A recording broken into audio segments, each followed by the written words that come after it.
Eh, Neste tema número 8, imos presentar argumentos discusión acerca da relevancia que os factores sociais teñen na conservación da biodiversidade. Ilustro este inicio con un anuncio de perigo de incendio que é claramente fácil de entender polo icono, aínda que pertenza a unha reserva forestal na zona de Nanshan en China. Os factores sociais afectan moito e son absolutamente dependentes do tipo de organización da sociedade humana que está detrás. Unha das características mm, que se poden resaltar da relevancia dos factores sociais é precisamente esa súa labilidade, a súa capacidade de cambiar de un lugar a outro. Non é o mesmo a forma de entender o mundo que pode ter un ciudadano chinés da que pode ter un ciudadano do Camerún, por exemplo, ou, ademais desto, os cambios ao longo do tempo. Os cambios culturais son importantes e os temos que ter presente cando falamos de conservación. Aquí vemos unha balea que hai uns anos, no 2003, estivo prácticamente un mes enteiro paseándose polo porto de Marín. Hasta tal punto foi famosa que se xuntaba moita xente a ver os seus movimentos no porto. Este é un cambio cultural importante porque hai nada, nos anos 80, aínda se pescaban, se cazaban as baleas na costa galega, igual que se cazaban en moitos outros lugares do mundo. Por exemplo, isto é unha imaxe de un cachalote no mar da Illa do Pico, en Azores, un dos lugares onde os cetáceos foron explotados hasta o último momento da moratoria. De feito, había toda unha industria de produción de óleos e fariñas a partir do cachalote. E o cachalote é tan importante na cultura das illas que, bueno, pois está representado incluso nas beirarrúas. De ser un animal que era visto casi exclusivamente como unha fonte de recursos en cuanto a aceites e eh, outros materiais que se podían obter deles. Agora, pois, cambiamos, as baleas son consideradas, pois, por unha enorme cantidade ou unha grande proporción da poboación como unha parte moi importante da cultura da bioloxía tamén destes lugares e se lles respeta moito máis do que se lles respetaba antes. Entón, os cambios culturais van estar detrás de moitas cuestións que temos que ter presente cando falamos de xestión para a conservación. Vou poñer un exemplo da relevancia da cultura. Este exemplo ten que ver co proxecto Jari, que foi un proxecto que se desenvolveu entre os anos 60 e 80 na zona amazónica do Brasil, e que foi promovido por Daniel Lubick, que aquí tedes unha ligazón para poder entrar na Wikipedia e ver un pouco sobre esta personaxe. O proxecto consistía na creación dunha papeleira xigantesca, de feito unha papeleira flotante. A idea era levar a factoría a onde estaban as árbores en lugar de levar as árbores onde estaba a factoría. A factoría se construiu no Xapón, costou case 400 millóns de dólares. O que se fixo foi sustituir a vegetación nativa da zona amazónica por unha plantación basicamente desta especie asiática, Melina arbórea, que pode crecer a unha grande velocidade, uns 30 centímetros por mes, e que se esperaba que dera uns 30 metros cúbicos por hectárea e ano. Aquí tedes unha imaxe de unha plantación de melina con 6 meses de idade.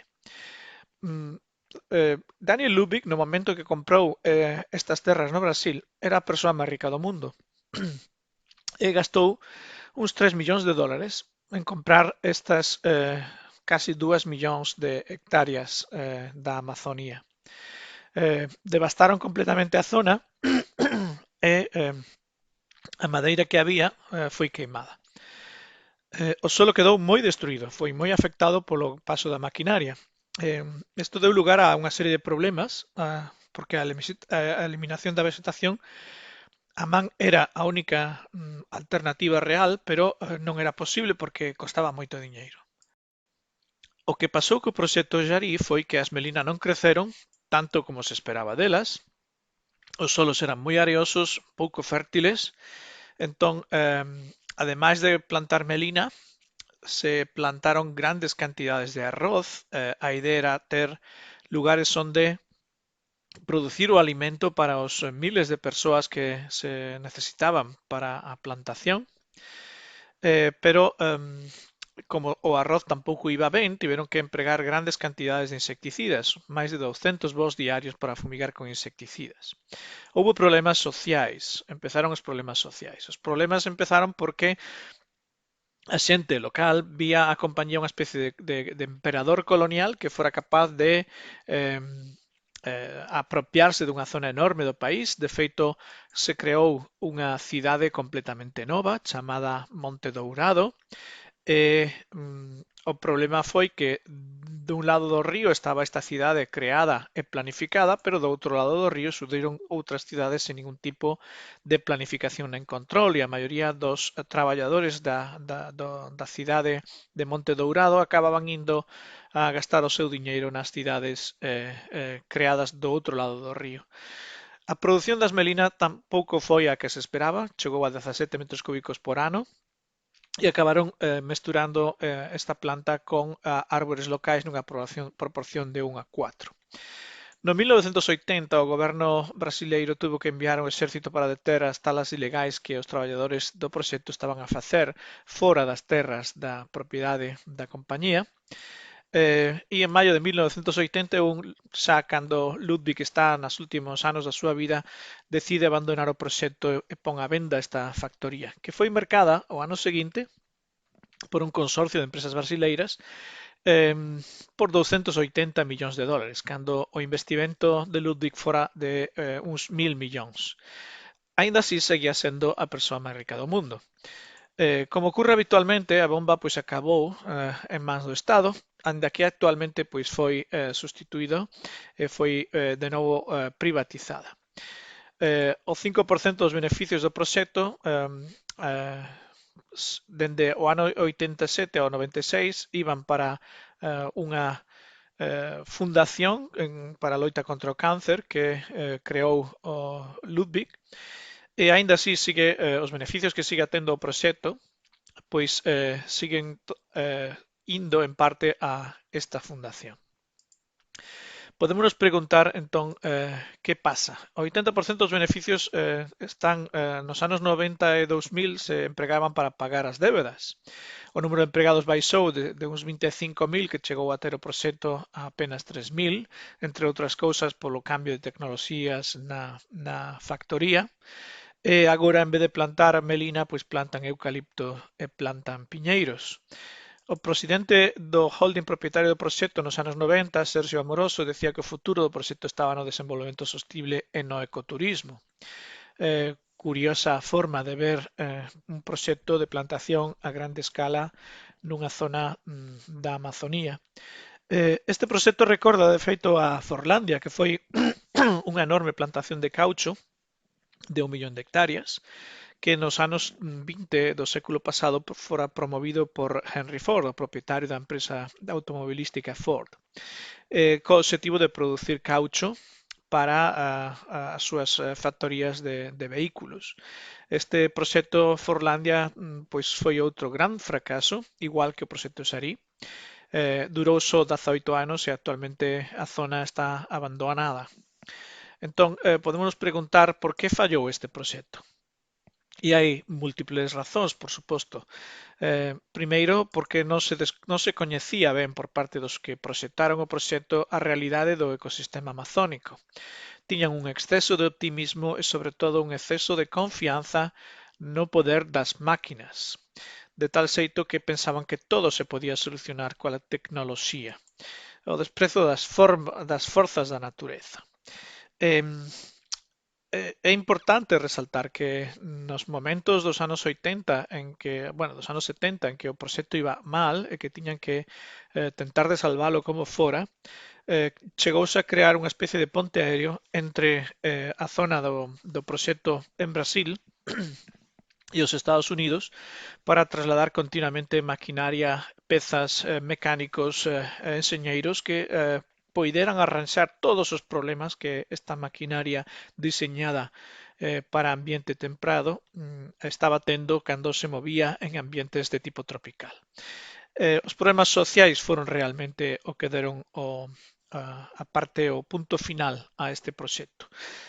Os traballadores non se comportaban como se esperaba deles, moitos dos directivos eran norteamericanos, case todos, con absoluta descoñecemento da realidade social do Brasil e sobre todo con unha forma de entender o sistema productivo moi colonialista.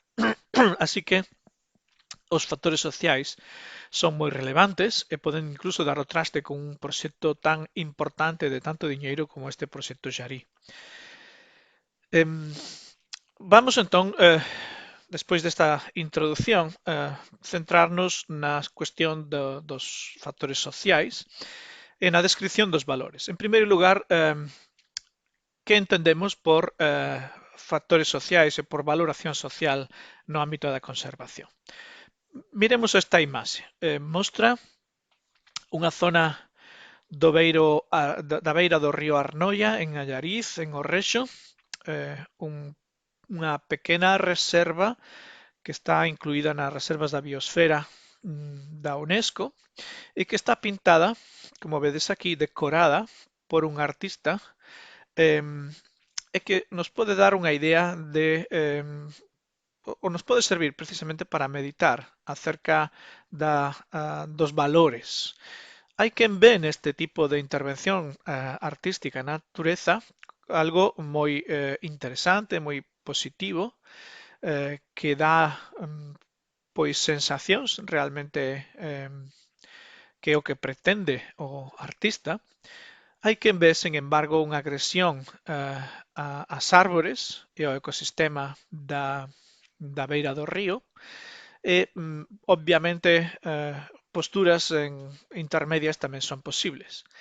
O importante é que hai toda unha socioloxía ambiental, que sería o que aquí realmente nos interesa, que vai estar detrás da descripción dos valores e de como entendemos as persoas os valores ambientais, dependendo da nosa educación, obviamente dependendo de moitos outros factores de tipo social.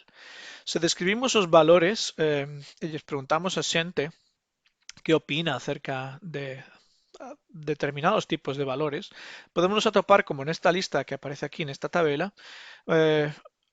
aptitudes ben diferentes que non son incompatibles entre sí, é dicir, pode haber persoas que mostren máis dunha destas actitudes simultaneamente, non? Por exemplo, unha actitude naturalística que sería aquela que mostran as persoas que mostran un interés, unha afección polos animais salvaxes,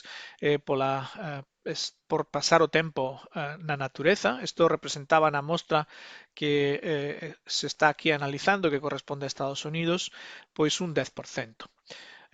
Os que chaman aquí ecoloxistas, que en realidade serían ecolóxicos, non ecoloxistas, serían os que están, bueno, aproximándose á valoración dos ecosistemas dunha forma pois bastante científica, un 7%.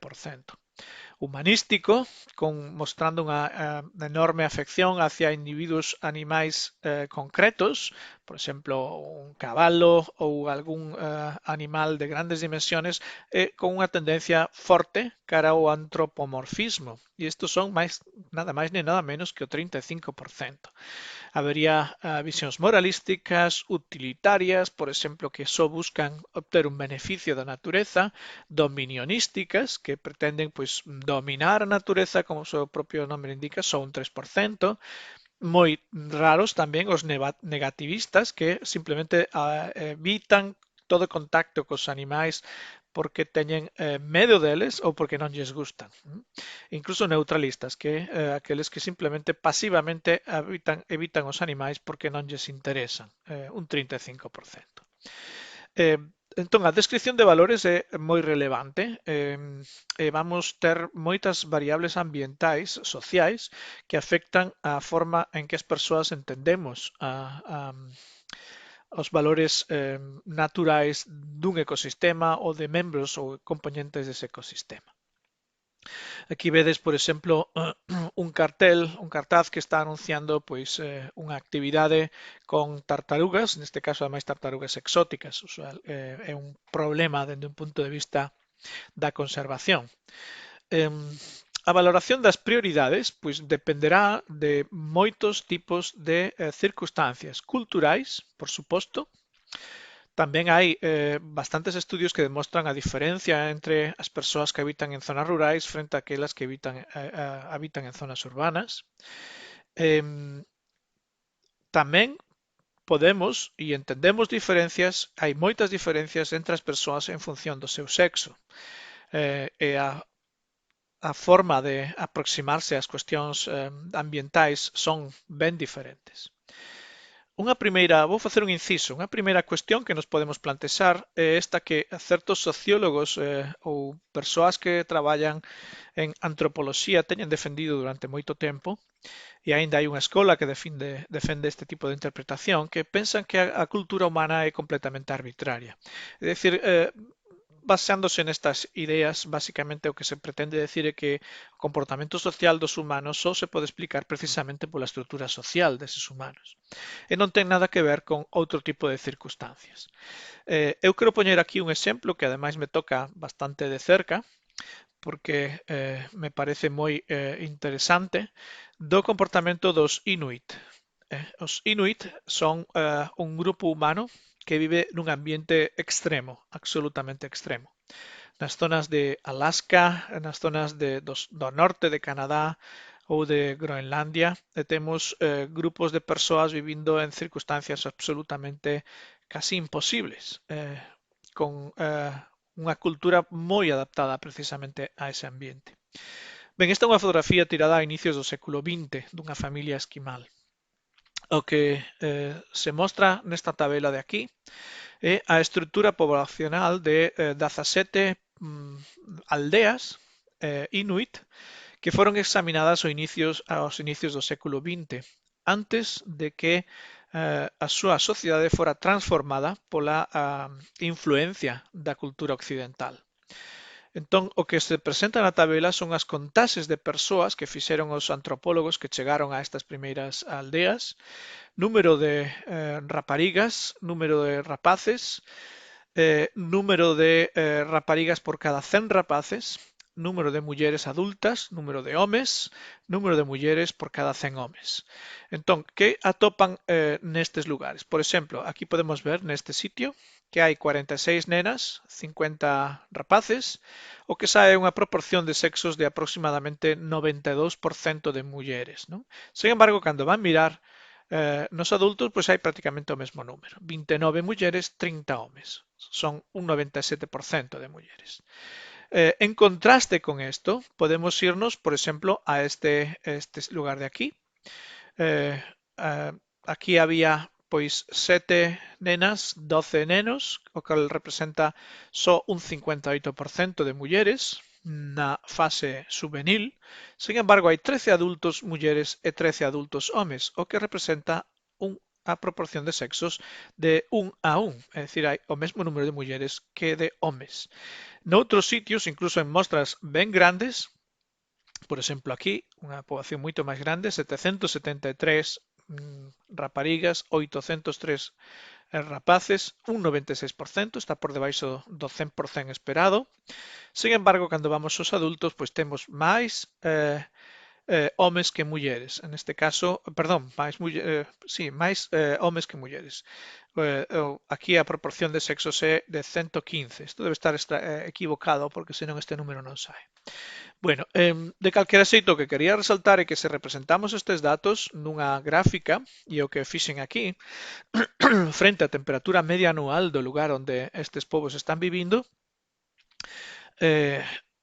hai dous tipos de resultados. Por un lado, nas etapas juvenís, que están representados aquí polos puntos oscuros, podemos ver unha correlación negativa entre a proporción de sexos e a temperatura. É dicir, a medida que o sitio é máis quente, a proporción de sexos tende a ser máis igualitaria. Mentres que nos adultos isto non ocorre. Entón, que explicación ten isto? Pois Isto ten que ver con unha adaptación no comportamento desta sociedade que consistía en practicar o infanticidio femenino. Este infanticidio se practicaba exclusivamente en circunstancias moi difíciles, psicolóxicamente falando. A propia nai tiña que decidir no momento en que nacía o seu bebé se ese bebé iba a vivir ou non. E a decisión, como vos podedes imaginar, era moi complicada, eh, ao que de maneira empírica estas sociedades descubriran é que para nos sitios máis difíciles, aqueles que teñen temperaturas medias anuais por debaixo de menos 10 grados, nestes lugares, para conseguir sobrevivir, se precisaba normalmente a vida en secuencia de dous homes, en media, para criar os fillos de unha sola muller. E iso explica por que nestas sociedades precisamente o habitual era que unha muller fora esposa de dous homes e que eses dous homes habitualmente foran irmáns. Un dos dous morrería en pouco tempo, pero o segundo sería capaz de levar adiante esa familia. O que descubriran, polo tanto, é que precisaban unha proporción de sexos que, no caso das primeiras etapas, fora moi favorable cara aos homes. Tiña que haber moitos máis homes que mulleres para conseguir que na etapa adulta se igualase a proporción de sexos, porque os homes iban a morrer moito antes, e polo tanto se partían de case o doble de homes que de mulleres, acababan tendo aproximadamente o mesmo número de homes que de mulleres. Non estou dicindo con isto que a sociedade Inuit tivera unha valoración deste fenómeno e chegaran á conclusión de que había que actuar así. O único que estou afirmando é que necesitaban unha adaptación para axustar a proporción de sexos ao ambiente onde vivían e atoparon que a única maneira de facelo era o infanticidio, que, como vos digo, era psicolóxicamente un trauma terrible, como vos podedes imaginar. Hasta tal punto era terrible que atoparon unha forma de asustarse a este problema que consistía en que os recén nacidos non recibían nome hasta que se decidía se iban ir adiante ou non, de tal xeito que se non tiñan nome non eran persoas, e se non eran persoas se des podía deixar morrer, que era o que facían, non os mataban, simplemente os abandonaban. Ben, os Inuit demostran claramente que a cultura humana, a súa cultura, está adaptada ao rigor do ambiente, que polo tanto o ambiente onde viven modifica a forma de entender pois prácticamente toda a súa vida. E decía antes que isto me pilla de cerca porque recentemente pois descubrín que por un proceso que descoñezo absolutamente teño xenéticamente un 1% de Inuit, así que este exemplo pois me pilla realmente dunha maneira moi importante para mí. Ben, seguindo adiante con estas cuestións, falemos agora da cultura e a conservación e podemos pois por suposto mencionar aspectos sociais tan relevantes como a religión, as culturas tradicionais, as crenzas tradicionais de moitos povos e como eso afecta a súa capacidade de entender o mundo e a conservación dos recursos naturais dos que dependen. Os Sionas e Collas son un grupo un grupo nativo do Ecuador que actualmente está moi reducido, quedan moi poucas persoas desta etnia, pero os antropólogos que os teñen estudiado saben que teñen un coñecemento do ambiente onde viven pois moi profundo. Por exemplo, das lianas que crecen na selva, coñecen e usan a metade das 98 especies. Desas especies que usan, 31 sirven para obter recursos, 8 como elementos rituais nas súas ceremonias religiosas e 7 para a construcción de cestas, cordas, xoguetes e outros obxetos. E ademais saben perfectamente cales son as especies comúns e cales son as raras, de tal xeito que plantan cerca dos seus poboados as especies que precisan para certas ceremonias, porque atopalas na selva é moi difícil porque son realmente raras. Por exemplo, esta especie que eles usan só aparece nas lianas da selva nun 1,3%. Como dicía, esta cultura que ten un coñecemento profundo da natureza onde vive está desaparecendo e cara a finais dos anos 90, pois quedaban uns 600 individuos únicamente. Outra cuestión que é relevante é a relación ou a diferencia entre o ambiente rural e o urbano e a percepción social do risco ambiental en función da clase, a clase socioeconómica a que se pertence, non? Isto hai moitos traballos feitos por antropólogos e sociólogos que permiten entender como a nosa valoración dos riscos está moi influída pola nosa clase social, de tal xeito que canto máis pobres somos, máis riscos somos capaces de soportar ou de aceptar, sempre cando teñamos un beneficio económico por ese risco. Así que as sociedades, a medida que se van facendo máis ricas, sobre todo os grupos sociais máis ricos, poñen lonxe dos seus domicilios precisamente toda actividade humana que poida ter un risco ambiental. Así que as industrias máis contaminantes acaban por instalarse precisamente en lugares onde a xente é o suficientemente pobre como para aceptar eses riscos e isto afecta moito a capacidade de conservación ou a capacidade de entender ou de levar adiante proxectos de conservación. Outra cuestión que quero resaltar é as diferencias entre homes e mulleres, que actualmente se usa moito isto de chamarlle xénero, pero que eu prefiro falar de diferencias sexuais porque teñen que ver co sexo e non co xénero das persoas. O ecofeminismo, que sería un movimento social moi relevante e que empezou sobre todo nos Estados Unidos, como case a maioría dos movimentos sociais dentro do ecoloxismo, e que pois é unha forma de entender o ecoloxismo que se intercala ou se intergrada ou de alguna maneira está percolado por ideas de tipo feminista e que vos recomendo que leades acerca disto porque é un tema de grande relevancia que pode ademais servir como materia de debate. Seguindo con estas cuestións, nos queda, pois, por exemplo, falar de como a cultura rural urbana afecta o comportamento ambientalmente responsable. Hai unha certa tendencia a idealizar a cultura rural, entre outras cousas por cuestións como esta, non? Esta foi unha fotografía que tirei hai uns anos nunha zona rural de Cáceres. Me chamou a atención que esta árbore que estaba cerca dunha estrada tiña un cartel e cando me aproximei ao cartel, pois isto é o que estaba escrito aí. Está escrito con faltas de ortografía, con unha clara demostración de que a persoa que o escribe non ten demasiada cultura dende o punto de vista formal, pero é evidente que ten unha visión da natureza ben interesante. Lo que Dios ha hecho no lo ensucie, tenlo limpio como tu corazón. E referíase precisamente a que a xente paraba ao redor desta zona, porque a estrada está cerca, e deixaba moitos residuos. Entón, a persoa que puso este cartel, pois evidentemente estaba preocupada por cuestións de comportamento ambientalmente responsable. Cousa que non sempre se dá, por suposto. Imaginaos, por exemplo, isto. Aquí tedes un depósito ilegal de residuos cerca de un río moi cerca de Casino, en Italia Central, e a xente chega e tira os residuos aí. E tamén hai alguén que se preocupa por isto e puso un cartel. O cartel é este que vedes aquí e fixados o que pon un bastardo tiroume aquí. Ademais pon entre masculino e feminino porque non sabe quen foi. Non o fagas ti tamén. Así que non tires os residuos, fai unha recolección dos residuos de maneira diferenciada e aqueles residuos que son moi grandes lévaos ao centro de recollida destes residuos que está en vía Pescarola, etc.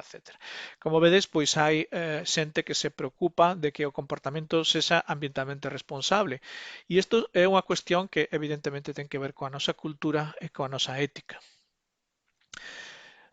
Ben, Vamos agora a falar un pouco dos cambios culturais. Antes comentábamos dos cambios culturais, empezamos con eso coa figura das baleas, e aquí quero poñer pois a única foto que teño feita por min de un lobo, en realidad apenas se lle ven as orellas, vemoslle as orellas ao lobo, está feita con unha cámara trampa no Parque Natural das Fragas do Eume, hai uns anos, e o lobo é un exemplo moi bonito precisamente destes cambios culturais. Hai apenas uns anos, nos anos 60, en España, o lobo era considerado unha alimaña, non? Esta era a palabra ademais que se empregaba incluso en documentos oficiais. Por cada animal cazado se pagaba unha recompensa non solo polos lobos, tamén por osos e outros raposos e outras, e actualmente estas especies están, sin embargo, protegidas, polo menos oficialmente, o cal non quere decir que non siga existindo certa controversia acerca delas. Para moita xente, esta é a imaxe do lobo, ou era a imaxe do lobo, e sigue sendo. Sin embargo, para moita outra xente, sobre todo os que viven nas cidades, pois esta é a imaxe do lobo, unha especie de santo que temos aí como símbolo da vida salvaxe e que temos que protexer a toda costa. É evidente que nin unha cousa nin a outra é unha representación real do asunto. Os animais non son bons nen malos. Esta é unha cualidade que podemos absolutamente restringir a especie humana. A alimaña, fixadevos como definía o Dicionario da Real Academia Española en 1992, animal perjudicial a la caza menor como la zorra, el gato montés, el milano, etc. O sea, que é unha alimaña porque é perjudicial a la caza menor. Evidentemente isto é unha forma de ver o efecto destes organismos no ambiente moi parcial. O que quería resaltar con isto é que os cambios culturais se producen a veces nunha escala de apenas un par de décadas e o que antes era terrible agora pode ser considerado magnífico e viceversa. Os cambios culturais tamén ocurren moito cando hai contactos entre culturas diferentes.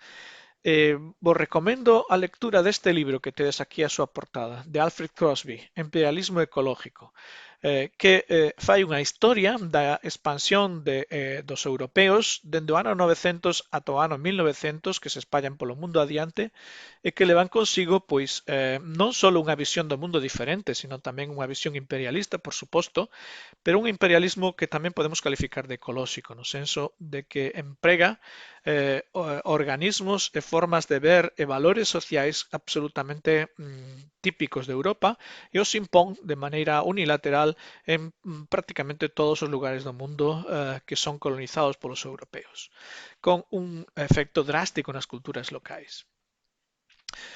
Para rematar este tema, imos dedicar uns minutos a falar de educación ambiental, que sería o último argumento que nos queda.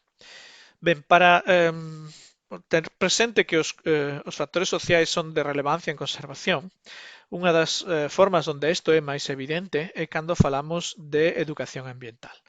A educación ambiental pois consiste en informar e educar, é dicir, en dar información suficiente, fidedigna e obxectiva o máis obxectiva posible sobre os procesos ecosistémicos para que a xente coñeza eses procesos e, polo tanto, se poda educar dende un punto de vista ambiental. O que se pretende é unha educación que nos permita acadar sostibilidade. Se o vemos dende un punto de vista de un esquema, temos investigación que se precisa, obviamente, para que a xestión sexa o máis racional posible, sexa baseada nos mellores coñecementos científicos dispoñibles.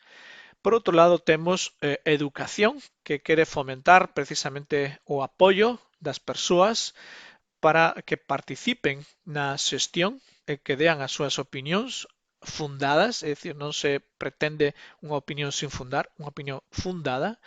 E, finalmente, temos tamén un aspecto moi importante que ten que ver coa legislación, que sirve para contrarrestar as accións destructoras do desenvolvemento que se realiza sen planificación. No medio desto teríamos a educación ambiental. Polo tanto, é unha forma de entender a educación que promove o emprego do coñecemento científico, o debate e as leis para chegar a un comportamento o máis responsable posible. Para chegar a ese comportamento ambientalmente responsable, pois necesitamos información e experiencia. Neste esquema pois se mostra un pouco un modelo de como ese comportamento ambientalmente responsable se pode conseguir. Fala en principio de cousas moi importantes como son as actitudes das persoas frente ás cuestións ambientais, por suposto todo o que ten que ver co coñecemento e, bueno, temos aquí aptitudes con P ou cuestións de personalidade que tamén obviamente van a influir e ao final temos unha intención para actuar dunha maneira determinada. Esa intención vaise ver afectada polo contexto social onde o individuo estea.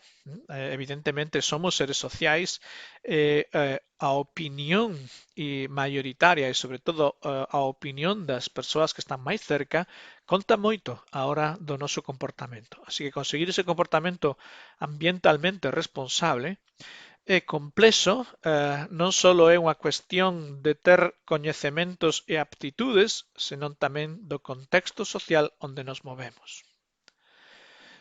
Os valores locais que van a afectar a nosa educación ambiental pois son moi relevantes. A forma de ver as cuestións ambientais depende absolutamente da cultura na que nos criamos.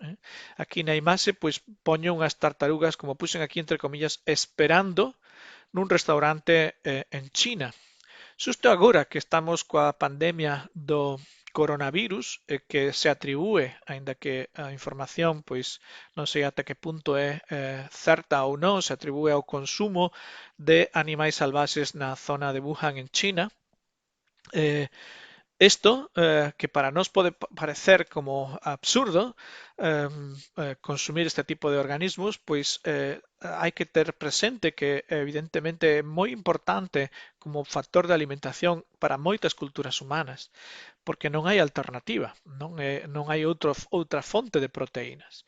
A idea de cambiar os valores da xente mediante a educación ambiental podémola criticar, por suposto, porque poderíamos argumentar que os educadores están impoñendo unha escala de valores propia da súa cultura, sobre todo a xente de culturas diferentes.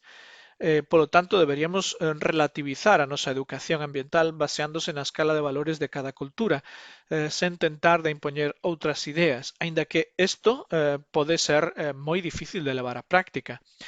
Dende logo, tamén poderíamos argumentar que certas formas ou certas culturas que poden ser, son obviamente lícitas porque surdiron na evolución da especie humana no lugar que corresponda. Decía que esas certas culturas en ocasións podemos identificar nelas actitudes que vayan en contra de unha conservación a longo prazo. Non podemos idealizar todas as culturas rurais, por exemplo, do mundo, porque non todas teñen a habilidade de manterse en equilibrio co ecosistema onde están vivindo, aínda que certamente a maioría das culturas tradicionais si están tan embebidas do ambiente onde se está desenvolvendo esa poboación humana que acadaron a sustentabilidade dunha maneira mellor que a maioría das culturas máis modernas, por así decirlo. Podemos resaltar ou mencionar o feito que indica Hunter no seu libro de Bioloxía da Conservación. Certos grupos animalistas de Estados Unidos pois presionan a gobernos de Asia ou da India precisamente para prohibir certos tipos de alimentos, ¿no? Como alimentarse dos cans.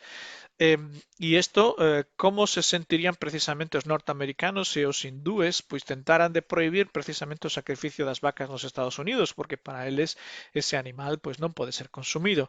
É evidente que isto entra en conflicto coas culturas locais. Temos que entender que cada cultura desenvolve unha forma de xestionar o seu ambiente e todo aquilo que sexa sustentable pois debería manterse no futuro. Entón, cal é a actitude personal que podemos de alguma maneira pois resaltar aquí, non?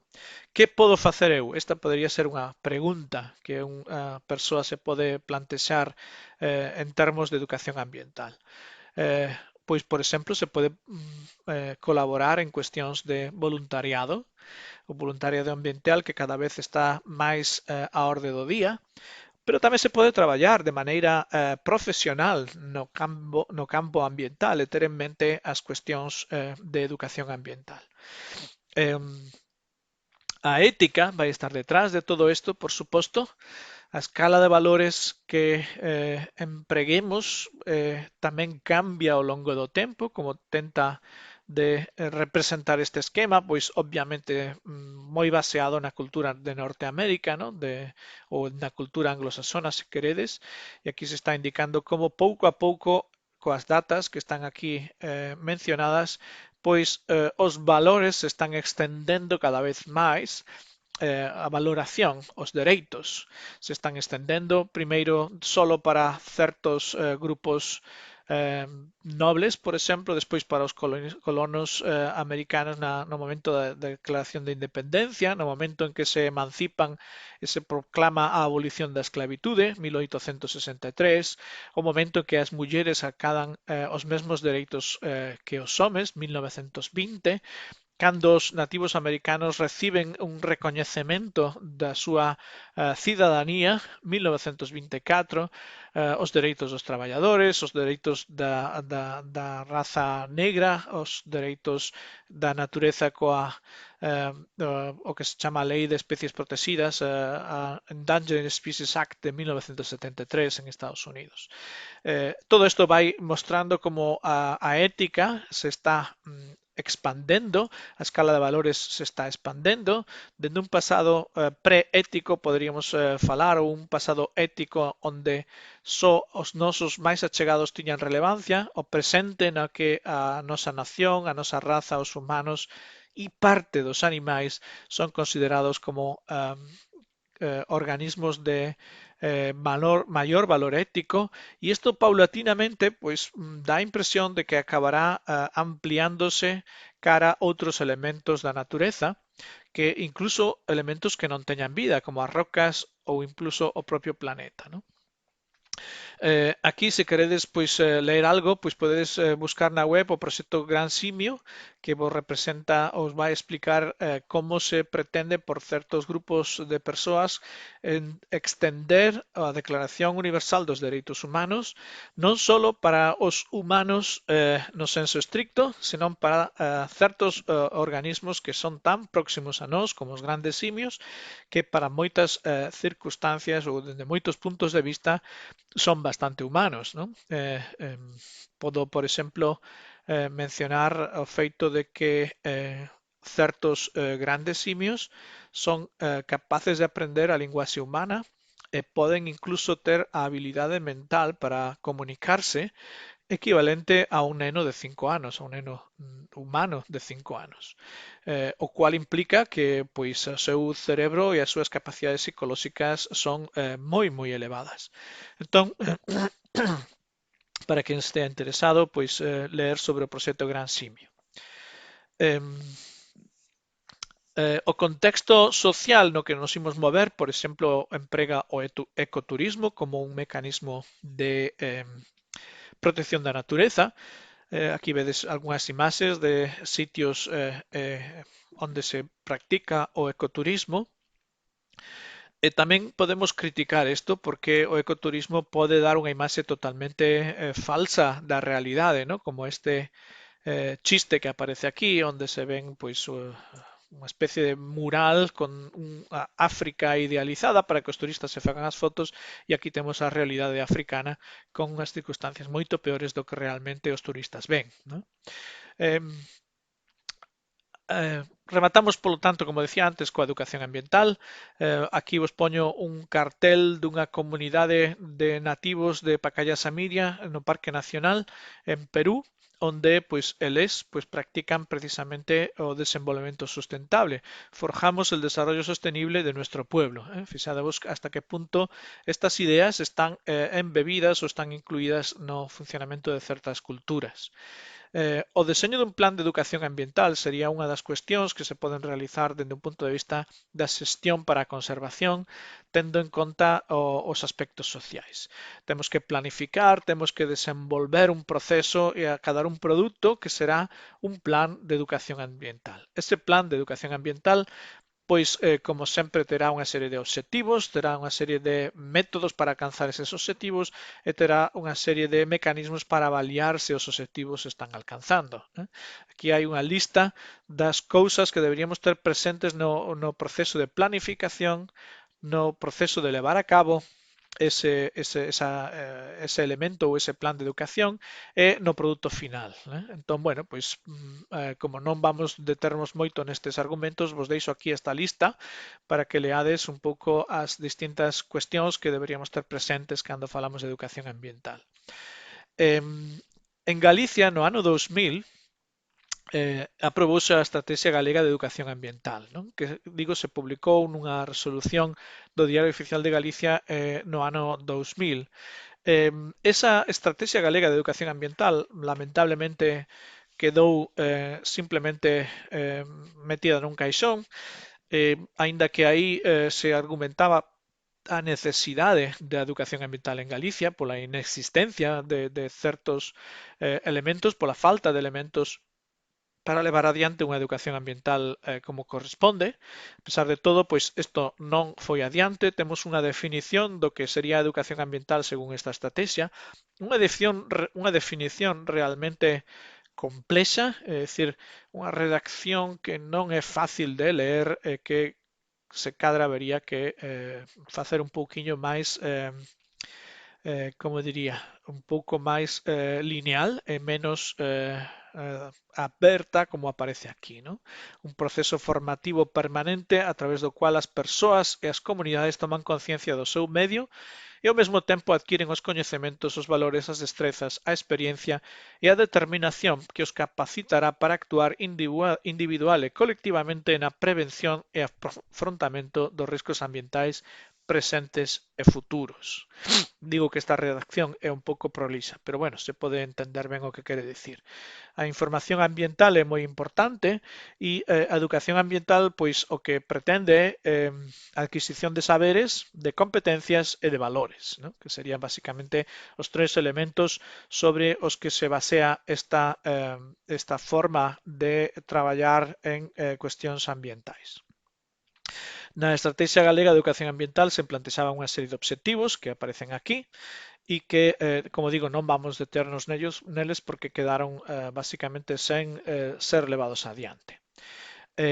Así que isto sería a parte de educación ambiental que quería resaltar. Para rematar este tema, pois existen unha serie de materiais que se empregan na educación ambiental. Vos puxen aquí pois exemplos de distintos tipos de documentos para educación ambiental, algúns deles enfocados a grupos taxonómicos concretos, outros a algunha poboación de algunha especie que ten un interese especial ou especies de tipo emblemático. Tamén temos pois algunhas cuestións relacionadas con espacios naturais protegidos, con reservas concretas ou con museos. Se trata de documentos, algúns deles en distintas linguas, e tedes no PDF que está disponible en Faitic, pois a ligazón para ver eses documentos. Non os imos ver aquí, simplemente son folletos e o que quería era resaltar a necesidade de ter presente tamén este tipo de documentación que se debe elaborar e que sexa o máis atractiva posible para precisamente que surda os efectos que se espera deles. Bueno, con isto rematamos o tema dedicado aos factores sociais en conservación.